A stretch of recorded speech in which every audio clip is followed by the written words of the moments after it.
जय जय रघुवीर समर्थ। गणाधीश जो ईश सर्वा गुणांचा, मुळारंभ आरंभ तो निर्गुणाचा। नमो शारदा मूळ चत्वार वाचा, कमू पंथ आनंत या राघवाचा।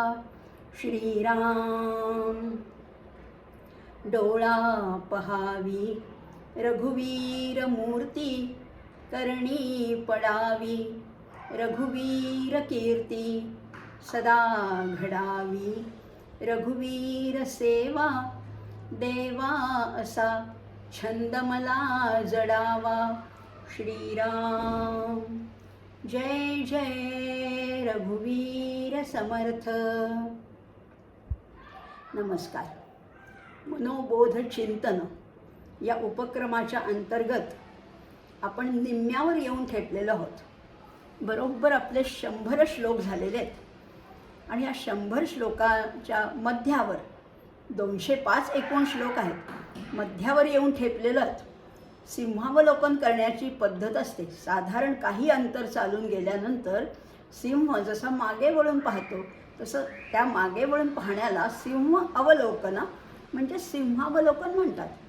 तसंच आपण सिंहावलोकनही करणार आहोत आणि लगेच पुढेही झेप घेणार आहोत। मागच्या काही श्लोकांमध्ये आपण समर्थांची कितीतरी धन्य दशकं पाहिलेली आहेत। प्रभाते मनी राम चिंतित जावा, जगी धन्य तो दास सर्वोत्तमाचा, अशी दशकं पाहिलेली आहेत। पहिल्या काही भागामध्ये भक्तियोग आहे, त्याच्यानंतर कर्मयोग आहे। आता पुढच्या काही श्लोकांमध्ये आपण ज्ञानयोगसुद्धा बघणार आहोत। आता या श्लोकाची कठीणता गहनता हळूहळू वाढत चाललेली आहे, पण घाबरायचं काहीच कारण नाही। समर्थ आहेत आपल्या पाठीशी। समर्थच हा अर्थ आपल्याला समजावून सांगणार आहेत। जे उपनिषदात तत्त्वज्ञान आहे तेच सगळं 130 मनाच्या श्लोकाच्या पुढचे सगळे श्लोक आहेत ते जणू काही उपनिषदातलं संपूर्ण तत्त्वज्ञान पण समर्थांनी अत्यंत सोप्या शब्दामध्ये आपल्याला सांगितलेलं आहे।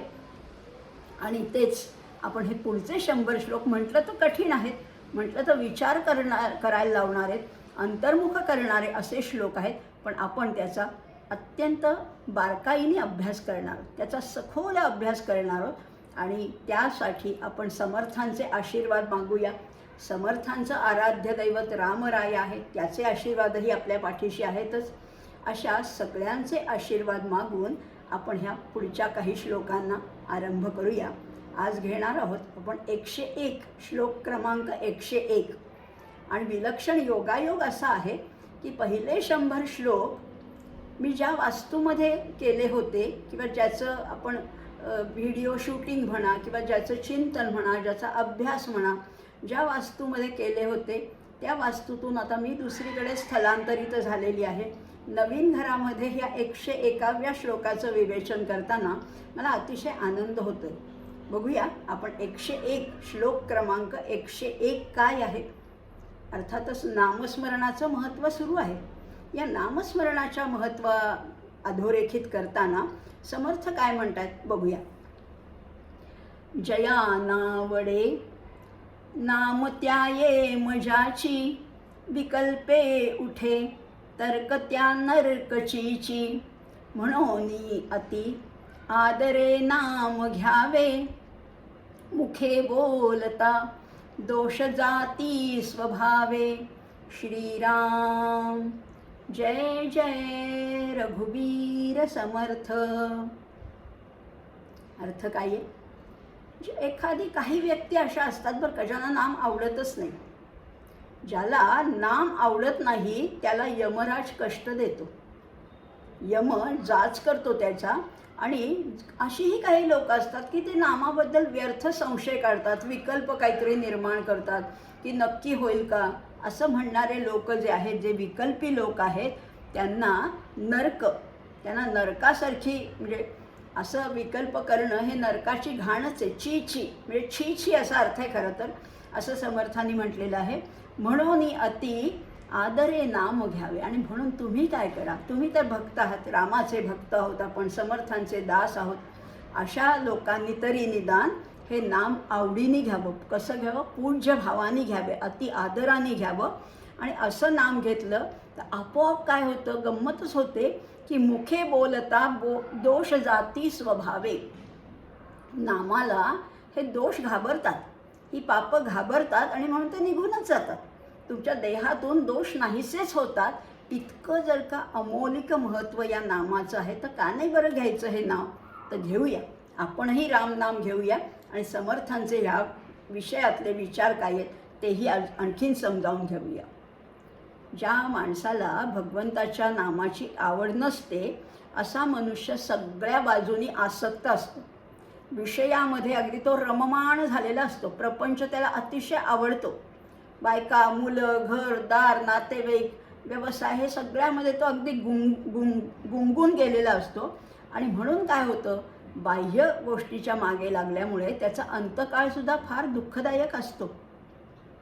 या सगळ्या ज्या गोष्टी आहेत ना, या ज्यांनी मानलेल्या आहेत, आपल्या मानलेल्या आहेत, अशा सगळ्या गोष्टी खरं तर इथेच ठेवून जावं लागतं. काही बरोबर काहीच येणार नाही. ज्यांना मी माझं माझं माझं म्हणतो, ह्याच्यापैकी एकही गोष्ट माझ्याबरोबर येणार नाही आहे, तर मग का बरं आत्ता निदान जेव्हा कळायला लागलं तेव्हा तरी त्याच्यातनं मन काढायला पाहिजे का नाही? पण ह्या सगळ्या गोष्टी इथेच राहणार आहे. धनानी भूमौ पशवश्च गोष्ठे भार्या गृहद्वारे जनस्मशाने देहश्चितायां परलोकमार्गे कर्मानुगो गच्छति जीव एकहा. एकट्यालाच जायचे, एकटाच आलायस, एकट्यालाच जायचे.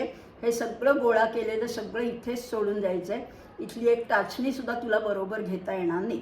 मग त्या वैभवाची तर बातच सोडून द्या. त्यामुळे अशा ह्या सगळ्या गोष्टी इथे सोडायच्या आहेत. मग एकच गोष्ट आपल्याबरोबर येणार आहे, ती म्हणजे नाम. अंतकाळीची जी वासना आहे ना, अंते मतीसा गती असं म्हटलेलं आहे. त्यामुळे फक्त येणार आहे तर ते नाम येणार आहे. आणि म्हणून तरी निदान त्या भगवंताच्या नामाविषयी विश्वास वाटायला पाहिजे. पण ज्याला विश्वास नसतो तो उगीच कुतर्क करत बसतो. नक्की होईल का? एवढ्याशा नामाने काय होणार आहे? या नामाचा कुणाकुणाला फायदा झाला सांगा बरं. असे वितर्क कुतर्क करणाऱ्याला, विकल्पी भक्ताला, भक्त नाहीच तो, विकल्पी मनुष्याला काय होतं, तर त्याचा खरं तर आत्मघातच तो ओढवून घेत असतो. स्वतःच्या हाताने स्वतःच्या पायावर धोंडा पाडून घेत असतो. कारण संत किंवा साक्षात्कारी पुरुषाच्या सांगण्यावर तरी विश्वास ठेवा. ते सांगतात त्याला काहीतरी अनुभवाची जोड आहे, त्यांना आत्मानुभूती आलेली, त्याच्यावर तरी विश्वास ठेवा. पण तरीही तो ठेवत नाही. आणि या नामाची सत्ता अशी विलक्षण आहे ना, तुम्ही नाम घ्यायला लागल्याबरोबर ह्या भगवंताच्या आणि तुमच्या भेटीच्या आड येणारे जे काही दुर्गुण आहेत ते आपोआप पळूनच जातात, फार दूर निघून जातात. आणि भगवंताला जे गुण आवडतात ते तुमच्यामध्ये दिसायला लागतात, ते मुरायला लागतात, त्याचं दर्शन इतरांनासुद्धा घडायला लागतं. एवढं नामाचं महत्त्व आहे. पण खरंच आहे, पण ज्याला एखादी गोष्ट नाहीच करायची, नाम घ्यायचंच नाही, तर मग पुष्कळ कारणं मिळतात. नाहीतरी एक्सक्युजेस खूप असतात आपल्याकडे. वेळ नाही हे सगळ्यात मोठं कारण आहे. सगळ्यात मोठं कारण वेळ नाही, विश्वास नाही, श्रद्धा नाही, ही आहेतच कारणं. आणि मग तो काय करतो, नाना प्रकारचे तर्क करतो, विकल्प करतो. वास्तविक त्या नामाला काहीही लागत नाही. ना सोवळं ओवळं किंवा स्नान, कर्मकांड, आहार विहार, जात वर्ण लिंग भेद काही त्या नामासाठी आड येत नाही. काहीही असलं तरी तुम्ही नाम घेऊ शकता. केव्हा घेऊ शकता? केव्हाही घेऊ शकता. अहो येता जाता, उठत बसता, कार्य करिता, सदा देता घेता, वदनी वदता, ग्रास गिळिता, घरी दारी शय्येवरी रतिसुखाचे अवसरी, समस्तांची लज्जा त्यजुनी भगवत चिंतन करी. काहीच त्याच्या आड येत नाही, केव्हाही घ्या हो. पण हेही त्याला जमत नाही.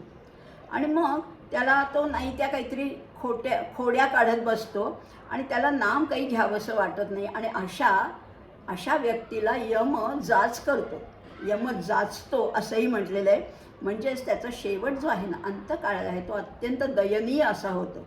त्यापेक्षा आदरपूर्वक जर का नाम घेतलं तर या सगळ्या दोषांची निवृत्ती होणार आहे आणि जीवन धन्य होणार आहे.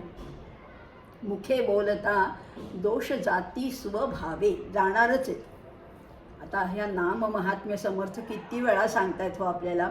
आता त्याचा उपसंहार करताना समर्थ निक्षून सांगतायत की ज्याला नामाची आवड नाही त्याला यमाचा जाच निश्चित सहन करावा लागणार आहे.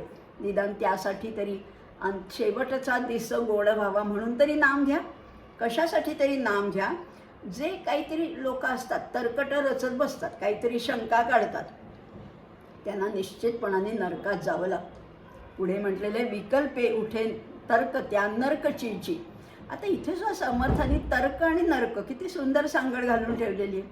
तर्क आणि नरक म्हणजे शाब्दिक तर आहेच आहे, पण खरंच आहे. जो कुतर्क करतो त्याला नरक निश्चित आहे असंही म्हटलेलं आहे.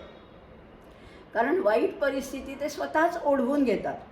आणि समर्थांची ह्याच्यातनं जनकल्याणाविषयी जी तळमळ आहे तीही दिसून येते.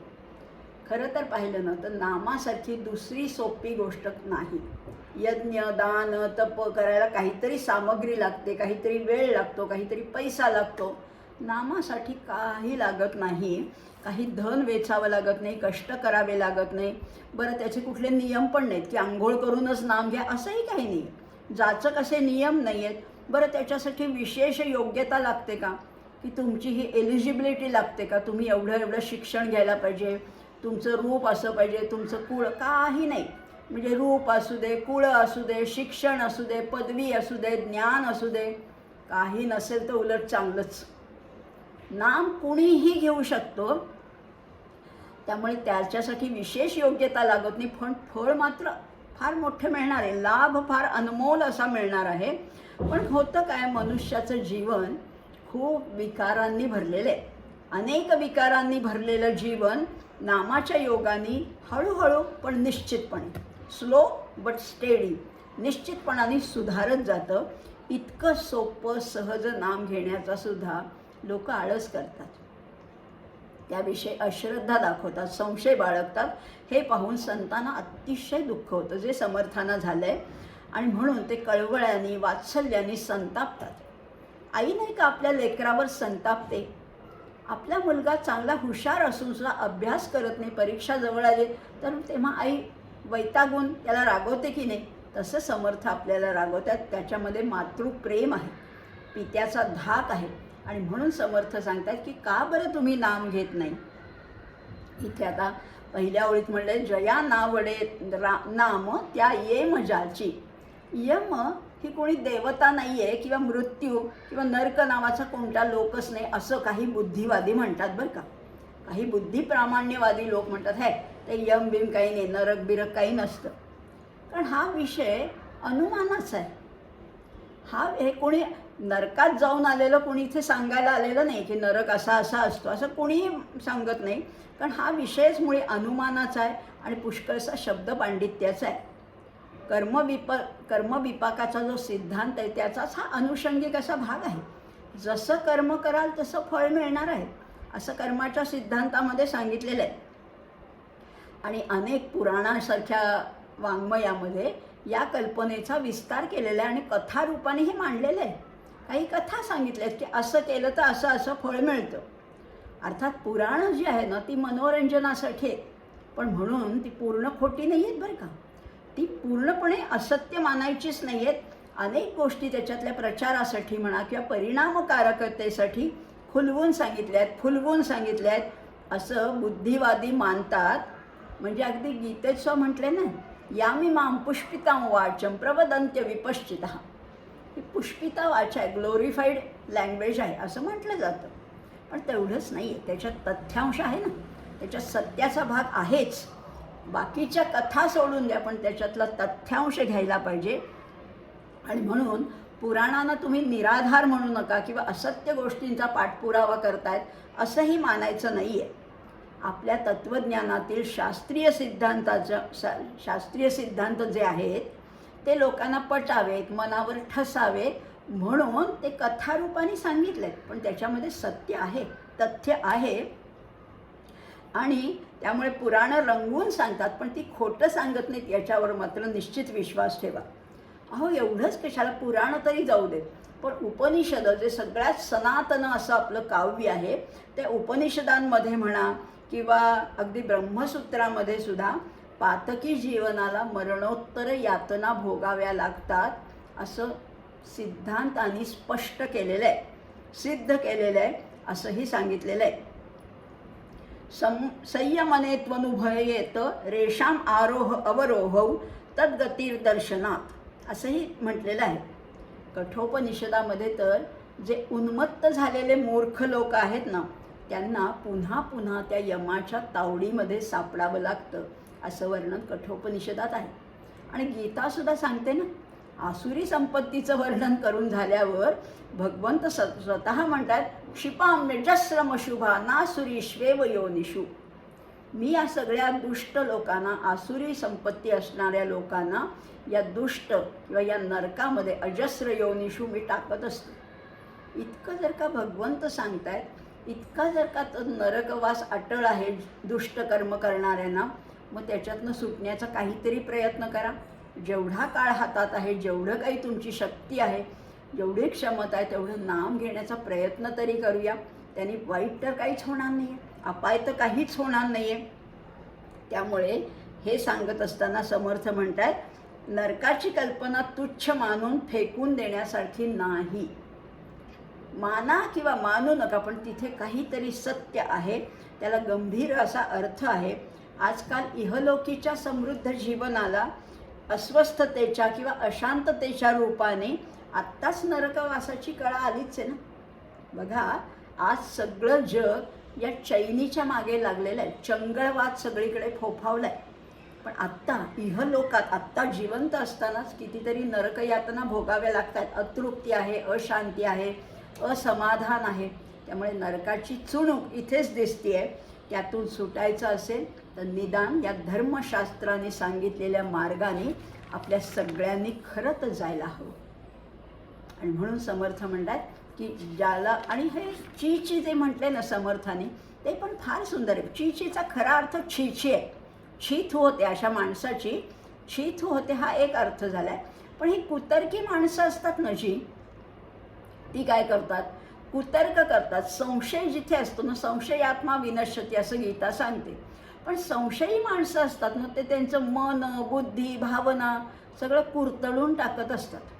आणि मग त्या बुद्धीला जे चुकीचं आहे तेच बरोबर वाटायला लागतं. आणि कुरतडण्याची क्रिया कोण करतं, तर कुरतडणं हा उंदराचा स्वभाव आहे. आणि उंदराचा आवाजसुद्धा कसा आहे, ची ची ची ची उंदीर आवाज करतो, तसा सुद्धा इथे अर्थ असू शकेल कदाचित समर्थांच्या मनात. विकल्पे उठे तर्क त्या नर्क ची ची, हा ची ची ची आवाज करत सगळं मेंदू, बुद्धी सगळं कुरतडत असतो. आणि त्यामुळे कशावरच श्रद्धा नाही, कुठेही निष्ठा नाही, नामावर विश्वास नाही, संत सज्जनांवर भरोसा नाही, अशी अवस्था या विकल्पे माणसाची होऊन जाते असंही म्हणता येईल. पुढचा श्लोक बघूया. अतिलीनता सर्वभावे स्वभावे जना सज्जना लागी संतोष वावे देहे कारणी सर्वलावीत जावे सगुणी अति आदरेसी भजावे. श्रीराम. किती छान सांगितलंय. माणसाने अगदी मनापासनं, अगदी अकृत्रिमपणे अतिशय नम्र असावं, नेहमीच नम्र असावं. अशी सहज लीनता जर का सत्पुरुषांना दिसली तर त्यांना अतिशय संतोष होतो. जना सज्जना लागी संतोष वावे. वाटेल त्याला संतोष देण्याच्या भानगडीत पडू नका, पण सज्जनांना मात्र संतुष्ट करण्याचा तुम्ही मनापासून प्रयत्न करायला हवा. आणि मग त्याच्यासाठी काय आहे, सगळ्या चांगल्या कामासाठी आपला देह थोडा तरी झिजवायला पाहिजे. आणि मग काय होतं, सगुणी अति आदरेसी भजावे. आणि सगुणोपासना, अत्यंत आदराने सगुणोपासना करायची. निर्गुणाकडे जायचं असलं तरी आत्ता सगुणोपासना निश्चितच करायला पाहिजे असंही समर्थ सांगतात. आता बघा, लीनता हा परमार्थाचा खरं तर प्राण आहे. अहंकार हा सगळ्यात मोठा अडथळा आहे. आणि अत्यंत नम्र भावाने त्याला शरण जाणं ही सर्वोच्च पायरी आहे त्याची. व्यवहारात सुद्धा ती आवश्यक आहे बरं का, परमार्थातच नाही, व्यवहारात सुद्धा जो नम्र माणूस असतात त्याच्याकडे लोक आकर्षित होतात. नम्र माणसं सगळ्यांनाच आवडतात.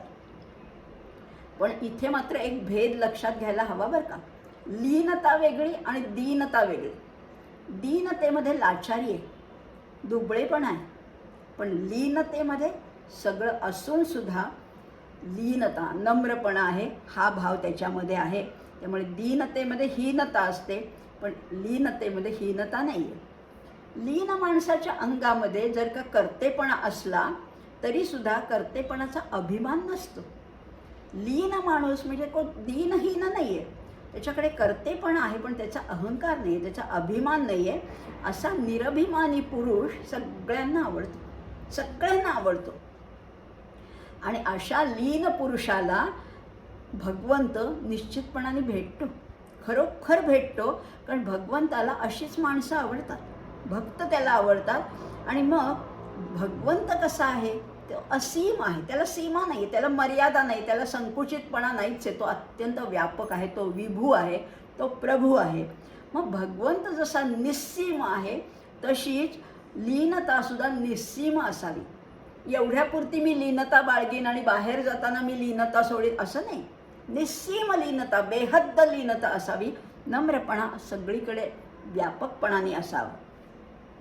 आणि शिवाय ही लीनता आहे ना, ती आतून यायला पाहिजे, अंतर्यामी, ती खोल मुरलेली पाहिजे. वरवर लीनता दाखवली तर त्याची आणखीनच चीड येते, कारण तो झाला दांभिकपणा. त्याच्या अशी लीनतामध्ये कृत्रिमतेचा लवलेशसुद्धा नसावा आणि ती सहजपणाने आचरणात आणता यावी. लीनता हा स्वभाव बनायला पाहिजे. ही लीनता हा स्वभाव बनायला पाहिजे. एखाद्या प्रसंगापुरती, एखाद्या व्याख्यानापुरती, एखाद्या कार्यक्रमापुरती लीनता नको आहे. ते सगळं खोटेपणा आहे, तेही कळतो लोकांना, अशी नको आहे. आणि आता हे भगवंत भेटतो बरं का, अशा नम्र माणसाला भगवंत निश्चितपणाने भेटतो.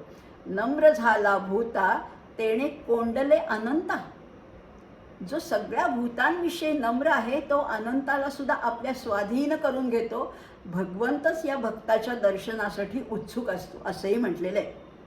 आता ह्या लीनता तर हवीच, पण त्याच्या जोडीला या देहाला थोडी तरी कष्ट द्यायला हवी. देह थोडा तरी झिजवायला पाहिजे. कारण इथे 3ऱ्या चरणामध्ये म्हटले, देहे कारणी सर्व लावीत जावे. म्हणजे बघा हां, भगवंताचं दर्शन घडायला पाहिजे तर आत्मबुद्धी यायला पाहिजे. आणि आत्मबुद्धी केव्हा रुजेल, जेव्हा देहबुद्धी कमी होईल तेव्हा. मग ही देहबुद्धी कशामुळे कमी होणार आहे, तर दुसऱ्यासाठी थोडे तरी कष्ट करा, परोपकारासाठी, समाजसेवेसाठी काहीतरी काम करायला पाहिजे. असं काम करत गेलं तर या देहावरचं जे ममत्व आहे ते हळूहळू क्षीण होत जातं, कमी कमी कमी होत जातं. आणि म्हणून दुसऱ्यासाठी म्हणा, चांगल्या कामासाठी म्हणा, देह जरूर झिजवावा असा समर्थांचा आग्रह आहे. शिवाय ज्या समाजामध्ये जी व्यक्ती दुसऱ्यांच्या उपयोगी पडते ती लोकप्रिय होतेच ना. आणि असा समाज, अशी माणसं जर का समाजात मोठ्या संख्येने असतील तर तो समाज संघटित होतो. हा आणखीन एक त्याचा लाभ आहे. संकुचित वृत्ती नको, व्यापक हवी. म्हणजे व्यवहारातलं एक उदाहरण सांगू का, वाळूचं कवच कसं असतं, वाळूचा एक कण असतो, त्याचं कवच कसं असतं, ते कडक असतं. त्यामुळे वाळूचा गोळा नाही बनवता येत, वाळूचा लगदा नाही बनवता येतात, पण मातीचा येतो. कारण माती ही मिसळून जाते. जो मिसळून जातो ना सगळ्यांमध्ये, तो सगळ्यांना आवडतो. कामावे तो सामावे अशी म्हण आहे आपल्याकडे. कामं करा, तो सगळ्यांना आवडायला लागतो. आणि म्हणून वाळूचा कधीही ढीग बनत नाही, पण मातीचा बनू शकतो. कारण वाळूचा प्रत्येक कण स्वतंत्र आहे. असे स्वतंत्र व्यक्तिमत्व फार आपल्या समाजात असतील तर तो समाज दुभंगल्याशिवाय राहणार नाही. आणि म्हणून इथे म्हटलेलं आहे की देह झिजवावा. आणि पुढे 4थ्या चरणात म्हणतात, सगुणी अति आदरेसी भजावे. सगुणोपासना करताना त्या भगवंतासाठी देह झिजवायचा असतो. देवकार्य असेल, उत्सव असेल, समारंभ असेल, जयंत्या असतील, पुण्यतिथ्या असतील, तेव्हा तुम्ही झटून कामं करा. उत्सवाच्या समारंभाच्या निमित्ताने जो कोणी भगवंतासाठी कष्ट करतो ना, त्याचा देहस्वार्थ आपोआप कमी कमी कमी होत जातो. प्रथमतः देहाने केलेली सेवा कधी कधी सकाम असते. आपण सुद्धा कधी कधी काम करतो ते दुसऱ्यांनी चांगलं म्हणावं म्हणून करतो. किंवा मला काहीतरी मिळेल ह्याच्यातनं अशा याने करतो. पण हळूहळू काय गंमत होते की ही देहा झिजवायची जी क्रिया आहे ना, ती पहिल्यांदा सुरुवातीला सकाम असली तरी नंतर ती आपोआप निष्कामच व्हायला लागते. कारण त्या देहाला ती सवयच लागते. जिथे कामं दिसतात तिथे तो देह बाजूला राहूच शकत नाही. तो कामं करण्यासाठी पुढे येतो आणि मग पुढे आल्यावर कोण बघतंय, कोण फोटो काढतंय ह्याच्याशी काही घेणं देणं नाही. ती आपोआप निष्काम सेवा व्हायला लागते. आणि म्हणून भगवंताबरोबर त्या भगवंतांच्या भक्ताची सुद्धा सेवा करावी बरं का. भगवंताची तर सेवा करावीच, पण भगवंताचे जे भक्त आहेत ना त्यांची सेवा केल्याने ते सुद्धा भगवंताला आवडतं. बघा, गोंदवलेला बघा, शेगावला बघा, शिर्डीला बघा, पैठणला बघा, सेवा करतात लोक. आणि तिथे मोठे किंवा अगदी शेगावला सुद्धा मोठे मोठे स्वयंसेवक म्हणजे हुद्देदार बरं का, प्रतिष्ठित माणसं स्वयंसेवक म्हणून काम करण्यासाठी त्याची वेटिंग लिस्ट आहे. काम करायला मिळावं ही अत्यंत मनापासून इच्छा असली की भगवंत प्रसन्न होतो. भगवंताची केली नाही तरी चालेल, पण भगवंताच्या भक्ताची सेवा करा. वाढण्याची कामं करा, पाणी भरण्याची कामं करा, झाडण्याचं काम करा, कुठलंही काम करा. परमेश्वराच्या दारामध्ये सगळ्या कामांचं स्वागत आहे. कुठलं तरी काम करा आणि हे नम्रतेने करायचं. इथे सुद्धा लीनतेचा देखावा नको बरं का. उगीच कमरेत काही काही लोक फार नाटकीपणाने वागतात बरं का. उगीच कमरेत काय वागतात, हात काय जोडतात, मस्तक लवतात, नकली हास्य करतात. हे सगळं खोटं आहे. हे सगळं उपरं आहे. ह्याच्यात दांभिकपणा दिसतात की अहो मी काय सगळं भगवंत करवून घेतो. हे सगळं दांभिकपणा कळतो, नाटकीपणासुद्धा कळतो. समोरच्याची उगीच स्तुती करायची, वारेमाप स्तुती करायची, मानपत्र काय अर्पण करायची, हे सगळं वरवरचं आहे. हे सगळं वरवरचं असतं, सहेतुक असतं. त्याच्या मोबदल्यात काहीतरी त्यांना मिळवायचं असतं. ही लीनता सगळी खोटी आहे. खरं सांगू का, माणसाचा अहंकार फार जागृत असतो. त्यामुळे कुणालाही दुसऱ्याला चांगलं म्हणणं हे सहज शक्य होत नाही. पण प्रत्येकाला मनात वाटत असतं ह्याने केलं आहे पण ह्याच्यापेक्षा मी किती छान काम केलं असतं.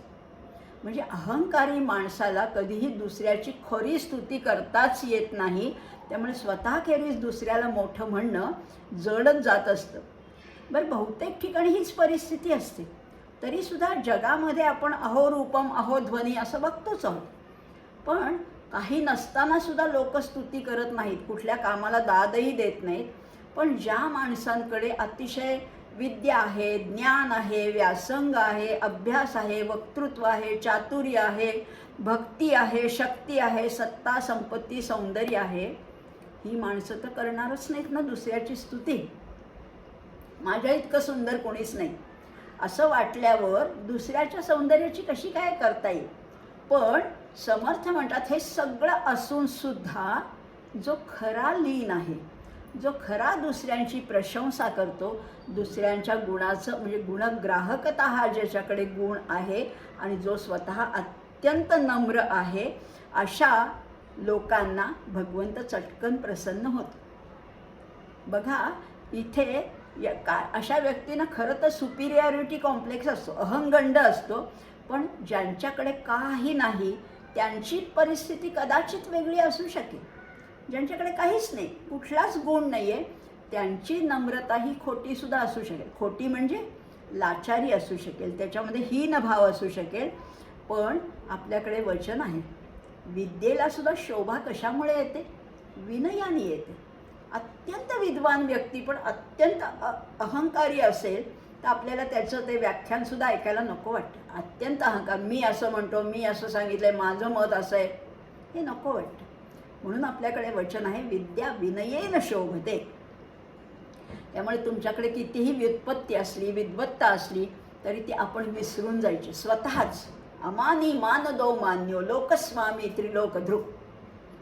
स्वतः मान घ्यायचा नाही, पण दुसऱ्याला मान देणं हे भगवंताचं, साक्षात विष्णूचं हे नाव आहे, अमानी मान दो मान्यो.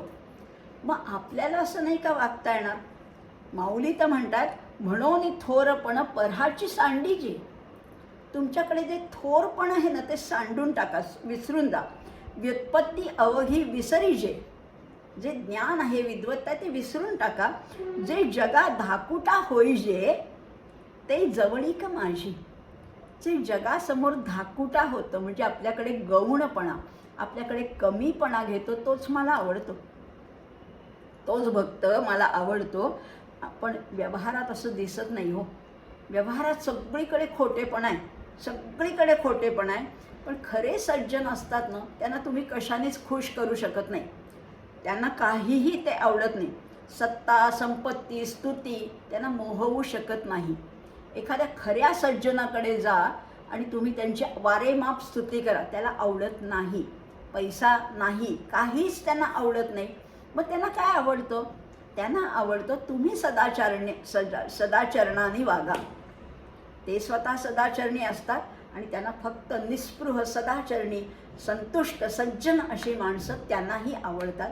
त्यामुळे बाकीच्या गोष्टी इतरांना आवडत असतील तर ते दांभिक आहेत असं निश्चित धरून चाला.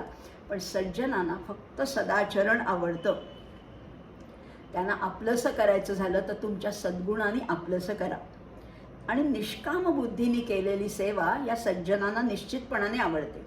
आणि म्हणूनच समर्थ 3ऱ्या चरणात म्हणतात, देहे कारणी सर्व लावीत जावे. पण आमच्याकडे त्याच्यावर सुद्धा पळवाटा आहेत बरं का. काही लोक म्हणतात नाही नाही, ते काय उगीच हार करा, फुलं घाला, सडा घाला, रांगोळी घाला, ते काय आम्हाला मान्य नाही, आम्ही मानसपूजा करतो.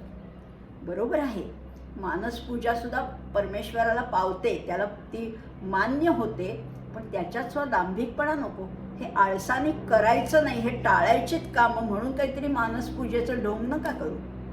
मानसपूजा करता आली तर त्याला फार उच्च पातळी पाहिजे, नाहीतर निदान देहाने कष्टाने करा ना कामं. समाजसेवेसाठी परोपकाराची कामं झटून करावी. आणि जिथे जिथे मनुष्यबळाची गरज आहे ना, तिथे तिथे आपली प्रतिष्ठा, आपला मान, आपला हुद्दा, आम्ही कोण, मी मोठा जज आहे, मी डॉक्टर आहे, मी वकील आहे, मी पुढारी आहे, मी मंत्री आहे, सगळं बाजूला ठेवा. जिथे गरज आहे तिथे धावून जायचं. मनुष्यबळाची गरज आहे तिथे निश्चित जाऊन. अहो तुम्ही आम्ही कशाला हो. अहो श्रीकृष्णांनी त्या युधिष्ठिराच्या राजसूय यज्ञामध्ये उष्टी काढलेली आहेत.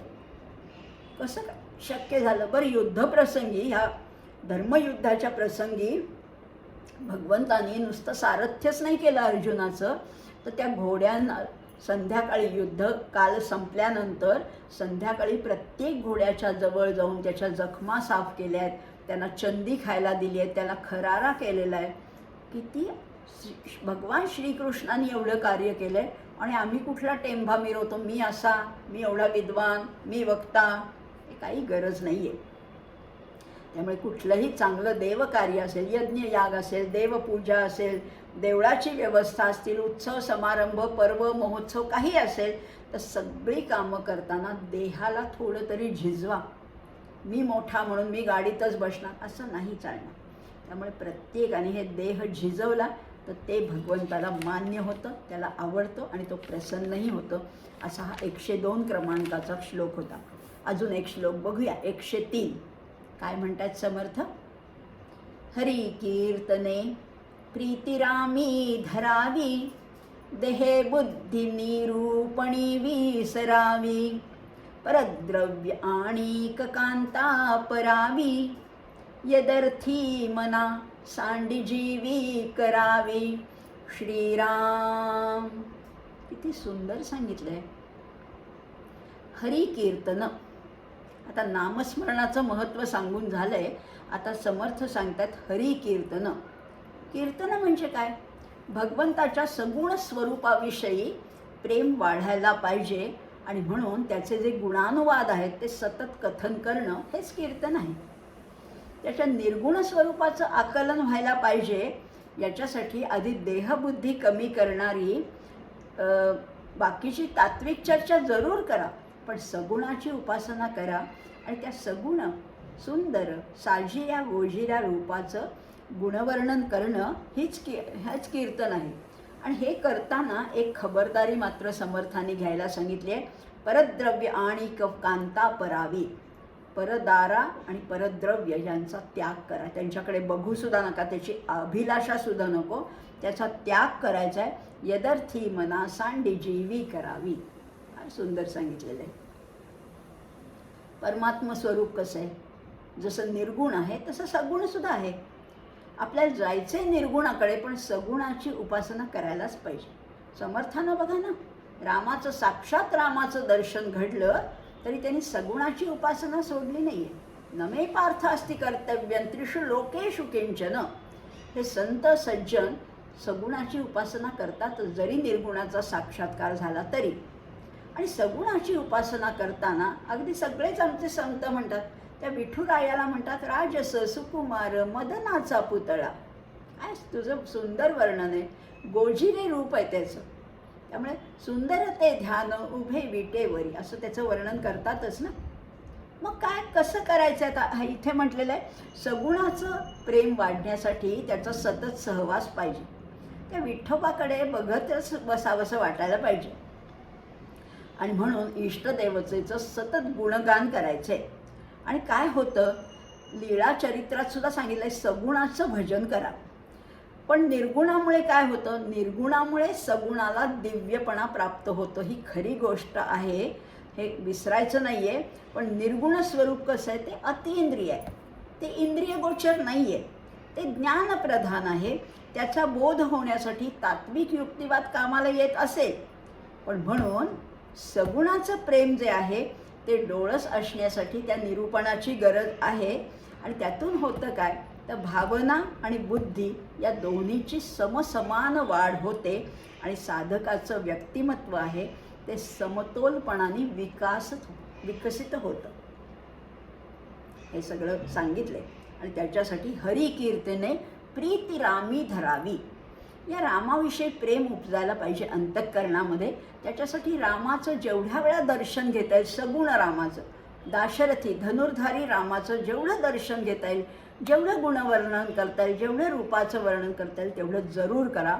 आणि त्याच्यातनं होतं काय, देहे बुद्धी ते निरूपणी विसरावी. ती विसरत जाते, देहबुद्धी कमी होत जाते. माझ्या देहाला जे मी सर्वस्व मानत होतो ते रामरायाच्या कृपेने, त्याच्या दर्शनाने, त्याच्या गुणानुवादाने देहबुद्धी कमी होत जाते. हे सगळं खरं आहे. पण दोन गोष्टीमध्ये माणसाचं मन अगदी कितीही तयार झालं असलं तरी थोडं घसरतंच, थोडी अधोगती होतेच. कुठे, कामवासना आणि पैशाचा लोभ, या दोन्ही प्रसंगी माणूस थोडा तरी घसरतोच. आणि ह्याच दोन गोष्टी भगवंताच्या आड येतात. आणि म्हणून त्याच्यापासून सावध राहा बरं का, असं समर्थ सांगताय. साधकांनी या दोन गोष्टीवर मालकी गाजवल्याखेरीज परमार्थ साधता येणारच नाही आहे. म्हणून ह्या दोन गोष्टी ताब्यात पाहिजेत. बघा, या सगुण उपासनेचा मार्ग, सोपा मार्ग आहे तो म्हणजे कीर्तन. सगळ्या संतांनी या कीर्तन सेवेचा अवलंब केलाच आहे. अहो, नामदेव महाराज काय, एकनाथ महाराज काय, तुकाराम महाराज काय, यांनी कीर्तन भक्तीच केलेली आहे, प्राधान्याने कीर्तन केलेले आहे. आणि 3 प्रकारची कीर्तन आपल्याकडे प्रचलित आहेत. नारदीय कीर्तन, वारकरी कीर्तन, रामदासी कीर्तन, अशाही कीर्तनाच्या परंपरा आहेत. दासबोधामध्ये तर समर्थांनी त्या कीर्तन भक्तीचं काय सुंदर वर्णन केलं आहे, फारच सुंदर सांगितलं आहे. मन ठेवोनी ईश्वरी, जो कोणी हरिकथा करी, तोच ये संसारी धन्य झाला. अहो, संसारात धन्य होण्यासाठी फक्त कीर्तन करा, हरिकथा करा. पण कीर्तनाने भगवंत प्रत्यक्ष प्रसन्न होतो. आणि कीर्तन करणारा आणि कीर्तन ऐकणारा हे दोघंही एका ब्रह्मानंदामध्ये तल्लीन होऊन जातात. हरिकथेत जेव्हा ते रंगून जातात ना, तेव्हा त्या देहबुद्धीचं विस्मरणच पडतं. घरी जायचे, जेवण व्हायचे वगैरे काही आठवतच नाही. सगळं विसरून जातं आणि त्या हरिकथेमध्ये तल्लीन होऊन जातो. आणि देहबुद्धी कमी झाली म्हणजे आपोआप मग ईश्वरबुद्धी वाढतेच.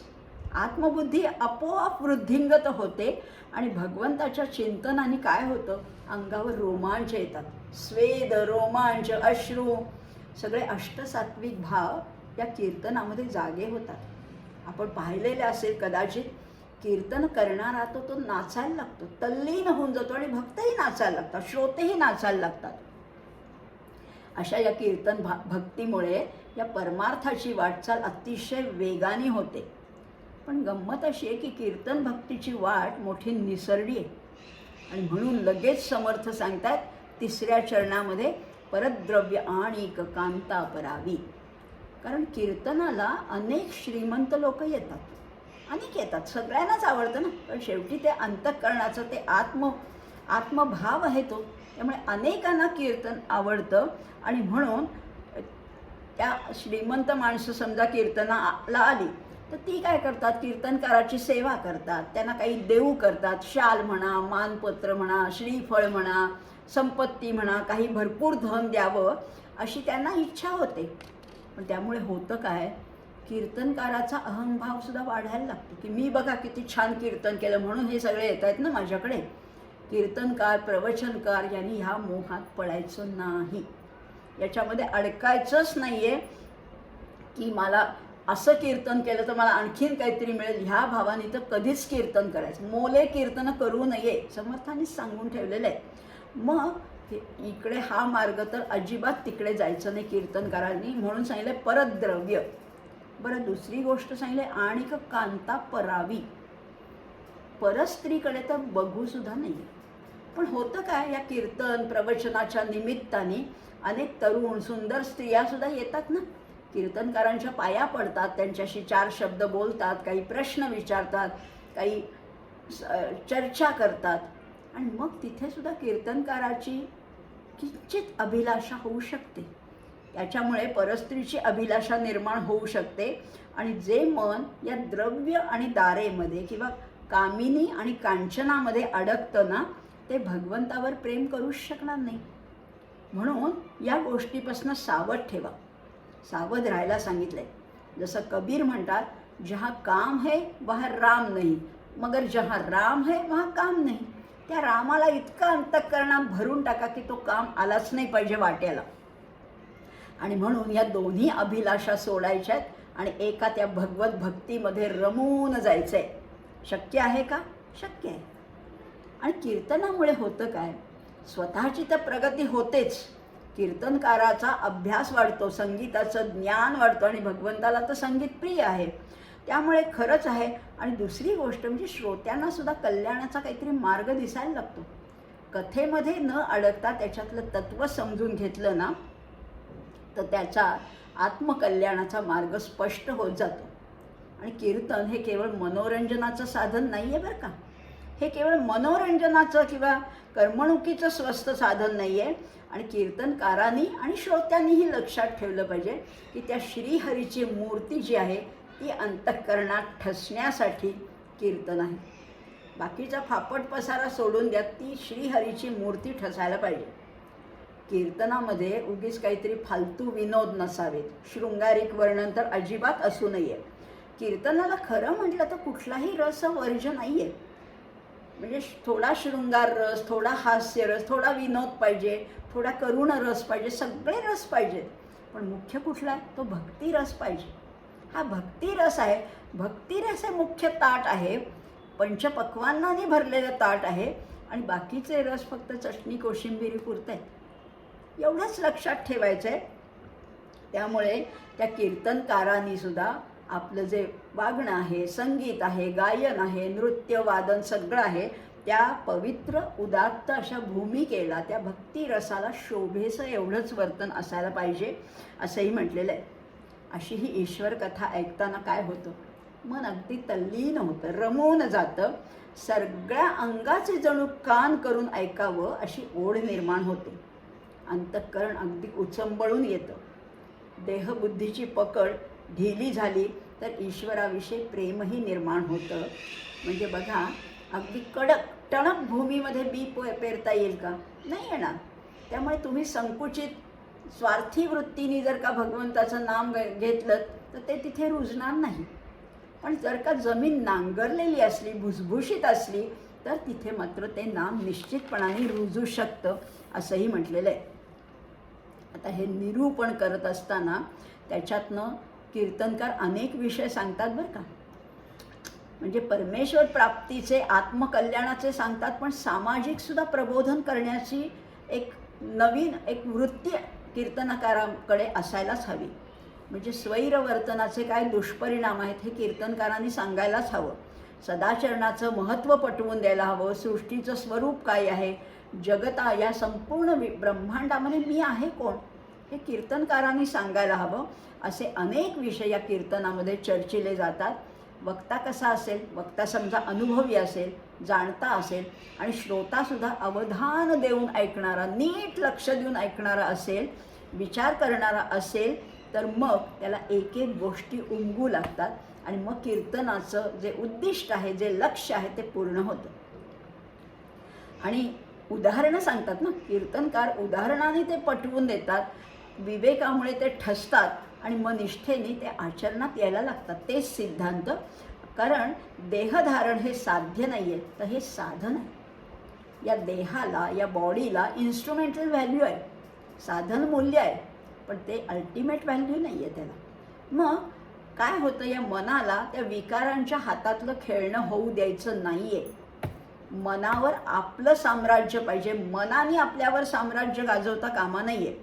एकदा हे कळलं आणि नीट वळलं की मग देहबुद्धी उरतच नाही, मग उरतच नाही. आणि अंतःकरणाच्या क्षितिजावर ईश्वरी प्रेमाचा पूर्ण चंद्र विलसू लागतो आणि मग त्याच्या आल्हाददायक प्रकाशामध्ये साधकाला चित्ताची प्रसन्नता अनुभवता येते. आणि कीर्तनातल्या निरूपणाने हे सगळं व्हावं अशी समर्थांची इच्छा आहे. आणि म्हणूनच समर्थ म्हणतात, देहबुद्धी निरूपणी विसरावी, पूर्ण विसरून जायला पाहिजे. बघा, परद्रव्य, परनारी, कामिनी, कांचन याचा मोह भल्या भल्यांना आवरता आलेला नाही. अगदी पोचलेले सुद्धा, अत्यंत संन्याशी विरक्त साधू, बुवा, महाराज, बापू हे सगळे सुद्धा या कामिनी कांचनाच्या मोहामध्ये अडकू शकतात. आणि त्याचा मोहसुद्धा असू नये असा धोक्याचा इशारा इथे समर्थाने दिलेला आहे.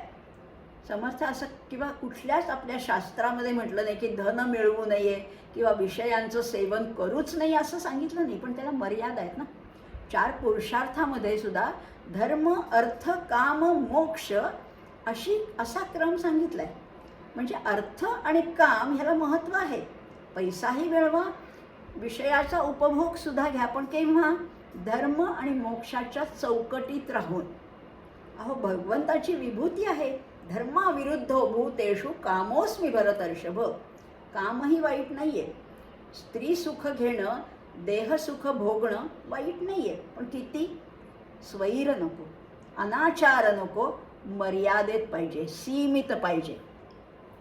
आणि देह धारणेसाठी कमी अधिक प्रमाणामध्ये हे देहसुख भोगणं चूक नाही आहे. जरूर भोगा. आणि त्याच्यामुळे होतं काय, तर नीतिन्यायाची मर्यादा पाळून जर का आपण शरीराचे भोग घेतले तर त्याच्यामुळे शरीराचंही रक्षण होतं, मनालाही प्रसन्नता प्राप्त होते, पण ते किती? अल्प प्रमाणात, अतिशय थोडे.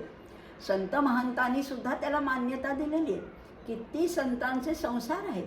एकनाथ महाराज गृहस्थाश्रमी होते, त्यांनाही मुलं बाळं होती ना, पण म्हणून त्याचा अतिरेक नको, तो स्वैराचाराकडे झुकता कामा नये. आणि म्हणून सगळ्या संतांनी नाकारली आहे ती आसक्ती. प्रत्यक्ष वर्तनाला कुठेही विरोध नाही आहे, आसक्ती नको. त्यांनी निषेध केला आहे, तो अतिरेकाचा निषेध केला आहे. आणि त्यांना त्याज्य वाटते ती स्वैरता. पण व्यवहारामध्ये आपण बघतो की अशी दुराचरणी माणसं खरं तर थोडीच असतात. प्रत्यक्ष दुराचरण करणारे फारच थोडे असतात. बहुसंख्य लोक समाजामध्ये आपल्याला सज्जनच दिसतात, पण संत म्हणतात एवढं पुरेसं नाही आम्हाला.